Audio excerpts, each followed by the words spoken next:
And this advice from the prophet will help you a lot in your choice of a good woman. How can you choose a good woman?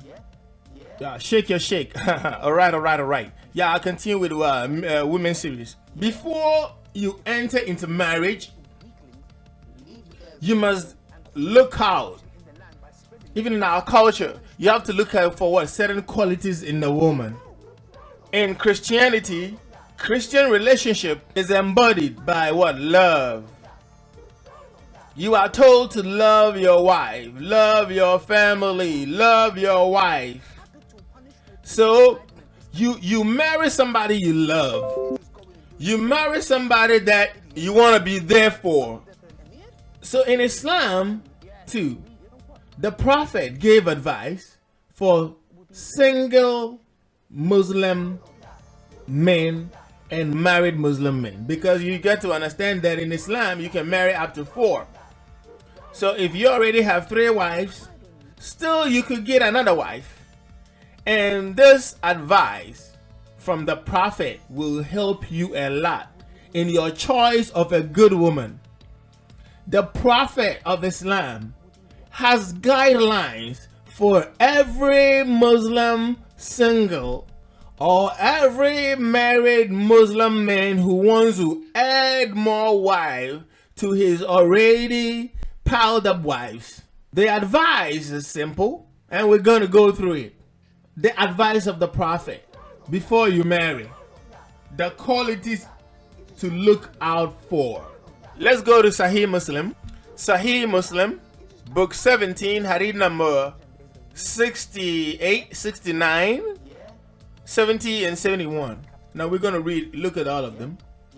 I mean, whatever we can look at. 68. A woman may be married for 4 reasons. Young, single Muslim men, listen to the advice of the Prophet. A woman may be married for 4 reasons. And look in the list what you have to look for in a woman to marry her according to the Prophet. If you can follow the advice of the Prophet, you will do very well as a man. The Prophet is the last and the final prophet that Allah gave to mankind for the benefit of mankind. It is to your benefit, O Muslim men, if you listen to the guidelines that the Prophet is giving for you to look out for in a woman before you marry her. Do not make a mistake, Muslim man. If you make a mistake, you will cry at the end of the day. Listen to what the Prophet said. A woman may be married for 4 reasons. For her property, her status, her beauty, and her religion. So try to get one who is religious. May your hand be besmeared with dust. Okay, let's go to the next one. Jabir married an old woman. And you see, the Prophet doesn't like men who marry old women. The Prophet want little girls. You remember the Prophet, what favorite wife was a 9-year-old girl that the Prophet was doing boom boom to. So this is it. Jabir said, I married a woman during the lifetime of Allah's messenger. I met the messenger of Allah, whereupon he said, Jabir, have you married? I said, yes. He said, a virgin or one previously married? I said, with you previously married. Whereupon he said, why did you not marry a virgin? Look, even here it's not a virgin. The English there, why didn't you marry a child? Look, listen, you will get it. I said, Allah's messenger, I have sisters. I was afraid that she might intervene between me and them. Whereupon he said, well and good, if it is so. A woman is married for 4 reasons. For her religion, her property, her status, her beauty. So you should choose one with religion. May your hand cleave to dust. Are you getting the idea? So all those about Jabir. Okay. I want you to look at the story properly. Jabir's story. Abdullah died and left behind him 9 or 7 daughters. I married a woman who had been previously married. Allah's messenger said to me, Jabir, have you married? I said, yes. A virgin or one previously married? I said, Messenger of Allah, with one who was previously married. Whereupon he said, why did you marry a young...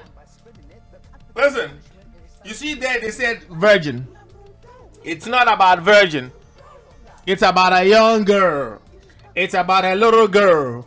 Why didn't you marry a young girl? So that you could sport with her and she could sport with you. Why didn't you marry a young girl? So you can molest her. You can be playing sport, having a lot of boom, boom, boom, boom, boom, and enjoying yourself with her. This is a prophet encouraging another man who has married that he should have married a girl. I said to him, Abdullah died. He fell as a martyr in Uhud. So these guys were fighting with Muhammad, and one of his he died in the battles. So he left his children to Abdullah, Jabir. So now, and left 9 or 7 daughters behind him. I therefore did not approve of the idea that I should bring a girl like them, but I prefer to bring a woman who should look after them and teach them good manners. Whereupon Allah's messenger said, may Allah bless you, and he supplicated good comfort on me. So the prophet said, look, why did you marry a woman? You should have married a little girl to do boom boom and be playing around with her, molesting her. Jabir said, no, I have these daughters from Abdullah. They are children, and I cannot bring a little girl like them. I need a woman who can train them in good ways of life. You see, this is the advice to everyone that has to marry. I use this to just explain the Jabir story. Your prophet said, a woman must be married for 4 reasons. And what are they? For her religion, her property, her status, her beauty. So if the woman has the fear of God, you can marry her. She has property, you can marry her. Something like that. She has an education you don't have. You see? So Christian sisters, if you are there and a Muslim man is after you in Christianity, you are marrying because of love. And you think that the Muslim man also is going to love you? No, his prophet does not teach him to love you.